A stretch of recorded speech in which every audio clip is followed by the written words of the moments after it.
ইনশাল্লাহ আমিও বলে যাচ্ছি, সেদিন বেশি দূর নয় যেদিন বাবরির জায়গায় আবার নতুন করে সুন্দর কারুকার্যের বাবরি মসজিদ করে উঠবে ইনশাল্লাহ।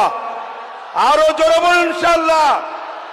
আর এর জন্য কোনো মন্দির ভাঙতে লাগবে না, এটাও ভেঙে দিয়ে যায়।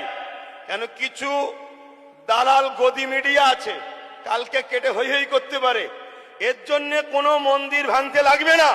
কেন বাবরি মসজিদের জায়গায় কোনো মন্দির এখনো হয়নি, চ্যালেঞ্জের সাথে বলছি।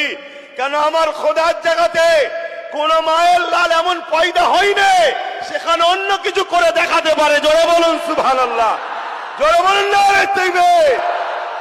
কেন এটা কোনো পার্টির মিটিং নয়, এখানে নরের তাকবীর চলবে, সুবহানাল্লাহ চলবে, এটা ধর্মীয় মিটিং। কথা মাথায় ঢুকছে তো নাকি? হ্যাঁ, এখানে আমাদের ঘুমকে প্রায় ভাঙিয়ে দিতে যাচ্ছে কেন্দ্র সরকার।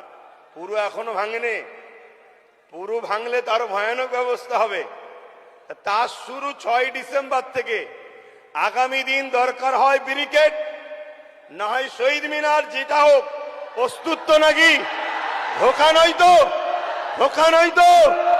আমি এই লড়াই কিন্তু পুরো বাংলার অলিতে গলিতে করার পর সব ফাইনাল রাজ্যের পক্ষ থেকে এখানে, তারপরে বিভিন্ন রাজ্যে আরো যিনারা করছেন তিনাদের সবাইকে একসাথে হয়ে আমরা প্রয়োজন হয়, বুঝতে পারছেন তো নাকি? প্রয়োজন হয় শুধু সেখানে যাব না দখল করতে।